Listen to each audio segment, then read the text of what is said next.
Hi hello friends, ಎಲ್ಲರಿಗೂ ನಮಸ್ಕಾರ. ಸುದ್ದಿ5 YouTube ಚಾನಲ್ಗೆ ಮತ್ತೊಮ್ಮೆ ನಿಮಗೆಲ್ಲರಿಗೂ ಸ್ವಾಗತ. ಗೆಳೆಯರಿ, ನಮ್ಮ ರಾಜ್ಯದ ರೈತರಿಗೆ ನಮ್ಮ ರಾಜ್ಯ ಸರ್ಕಾರದಿಂದ ಮತ್ತೊಂದು ಗುಡ್ ನ್ಯೂಸ್ ಬಂದಿದೆ. ಹೌದು ಫ್ರೆಂಡ್ಸ್, ನಮ್ಮ ರಾಜ್ಯ ಸರ್ಕಾರ ನೀಡುತ್ತಾ ಇರುವ ಕನಿಷ್ಠ ಬೆಂಬಲ ಬೆಲೆಯಲ್ಲಿ ರೈತರಿಗೆ ಮತ್ತೊಂದು ಭರ್ಜರಿ ಗುಡ್ ನ್ಯೂಸ್ ಅಂತಾನೆ ಹೇಳಬಹುದು. ನೀವು ಕೂಡ ರೈತರಾಗಿದ್ದರೆ ವಿಡಿಯೋನ ದಯವಿಟ್ಟು ಪೂರ್ತಿಯಾಗಿ ನೋಡಿ. ಎಲ್ಲ ಮುಖ್ಯವಾದ ಮಾಹಿತಿನ ಈ ಒಂದು ವಿಡಿಯೋದಲ್ಲಿ ತಿಳಿದುಕೊಳ್ಳೋಣ. ವಿಡಿಯೋನ ಸ್ಟಾರ್ಟ್ ಮಾಡೋಕ್ಕಿಂತ ಮೊದಲು ಫ್ರೀಯಾಗಿ ಸಬ್ಸ್ಕ್ರೈಬ್ ಮಾಡಿ ಸುದ್ದಿ5 ಯೂಟ್ಯೂಬ್ ಚಾನಲ್ಗೆ. ಪಕ್ಕದಲ್ಲಿ ಕಾಣಿಸುವ ಬೆಲ್ ಬಟನ್ ಕ್ಲಿಕ್ ಮಾಡಿ ಆಲ್ ಎನ್ನುವ ಬಟನ್ ಒತ್ತಿ. ಮುಂದೆ ನಾವು ಹಾಕುವ ಎಲ್ಲ ಹೊಸ ವಿಡಿಯೋಗಳನ್ನು ನೀವು ಫ್ರೀಯಾಗಿ ನೋಡಬಹುದು. ಫ್ರೆಂಡ್ಸ್, ಈ ವಿಡಿಯೋಗೆ ತಪ್ಪದೆ ಒಂದು ಲೈಕ್ ಮಾಡಿ. ಬನ್ನಿ ಗೆಳೆಯರಿ, ವಿಡಿಯೋನ ಸ್ಟಾರ್ಟ್ ಮಾಡೋಣ. ಗೆಳೆಯರಿ, ನಮ್ಮ ರಾಜ್ಯದ ರೈತರಿಗೆ ಈಗಾಗಲೇ ಕೇಂದ್ರ ಮತ್ತು ರಾಜ್ಯ ಸರ್ಕಾರ ಹಲವಾರು ಯೋಜನೆಗಳನ್ನು ನೀಡುತ್ತಾ ಬಂದಿದೆ.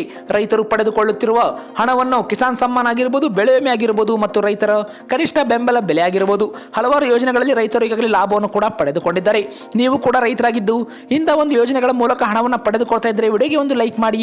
ಕಮೆಂಟ್ ಅಲ್ಲಿ ನಮಗೆ ತಪ್ಪದೇ ಒಂದು ಎಸ್ ಅಂತ ನೀವು ಕಮೆಂಟ್ ಕೂಡ ಮಾಡಬಹುದು.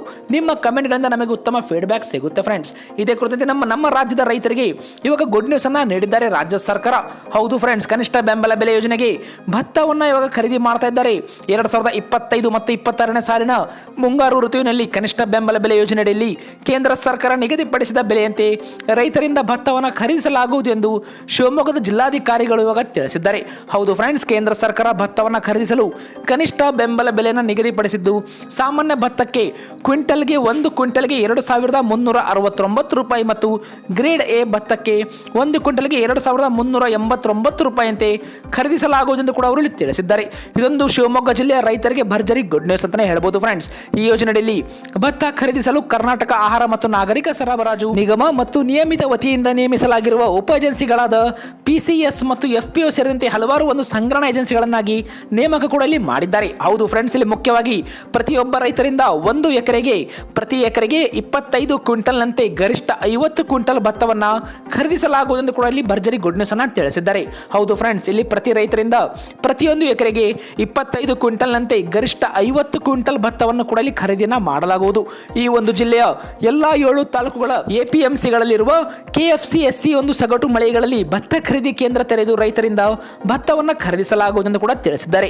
ರೈತರು ಕೃಷಿ ಇಲಾಖೆಯಿಂದ ಜಾರಿಗೊಳಿಸಿರುವ ಫ್ರೂಟ್ಸ್ ಐಡಿಯೊಂದಿಗೆ ಖರೀದಿ ಕೇಂದ್ರಗಳಲ್ಲಿ ದಿನಾಂಕ ಇದೇ ಡಿಸೆಂಬರ್ 31ರ ಒಳಗೆ ಭತ್ತವನ್ನ ನೋಂದಾಯಿಸಿಕೊಳ್ಳಬೇಕೆಂದು ಕೂಡ ಇಲ್ಲಿ ತಿಳಿಸಿದ್ದಾರೆ. ಇನ್ನು ಫೆಬ್ರವರಿ 28, 2026ರ ಒಂದು ಅವಧಿಯವರೆಗೆ ರೈತರಿಂದ ಈ ಒಂದು ಭತ್ತವನ್ನ ಖರೀದಿ ಮಾಡಲಾಗುವುದು ಮತ್ತು ರೈತ ಬಾಂಧವರು ಈ ಒಂದು ಯೋಜನೆ ಸದುಪಯೋಗವನ್ನು ಪಡೆದುಕೊಳ್ಳಬೇಕೆಂದು ಕೂಡ ಅವರಲ್ಲಿ ಜಿಲ್ಲಾಧಿಕಾರಿಗಳು ತಿಳಿಸಿದ್ದಾರೆ. ಫ್ರೆಂಡ್ಸ್, ಇದೊಂದು ರೈತರಿಗೆ ಮುಖ್ಯವಾದ ಮಾಹಿತಿಯಾಗಿತ್ತು. ಶಿವಮೊಗ್ಗ ಜಿಲ್ಲೆಯ ಒಟ್ಟು 7 ತಾಲೂಕಿನ ಎಲ್ಲ ಒಂದು ರೈತರಿಗೆ ಇದೊಂದು ಭರ್ಜರಿ ಗುಡ್ ನ್ಯೂಸ್ ಅಂತಾನೆ ಹೇಳಬಹುದು.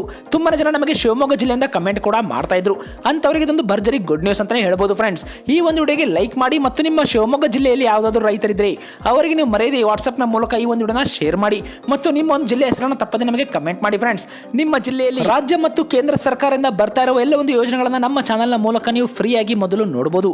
ಹಾಗಾಗಿ ನಿಮ್ಮ ಒಂದು ಜಿಲ್ಲೆ ಹೆಸರನ್ನು ತಪ್ಪದೆ ನಮಗೆ ಕಮೆಂಟ್ ಮಾಡಿ, ಈ ಒಂದು ವಿಡಿಯೋಗೆ ಲೈಕ್ ಮಾಡಿ. ಫ್ರೆಂಡ್ಸ್, ಎಲ್ಲ ನಿಮ್ಮ ರೈತ ಬಾಂಧವರಿಗೆ ಮರೆಯದೆ ಶೇರ್ ಮಾಡಿ. ಇಂಥದೇ ಒಂದು ವಿಡಿಯೋಗಳಿಗೋಸ್ಕರ ನಮ್ಮ ಚಾನಲ್ಗೆ ಈಗಲೇ ನೀವು ಫ್ರೀಯಾಗಿ ಸಬ್ಸ್ಕ್ರೈಬ್ ಮಾಡಿ.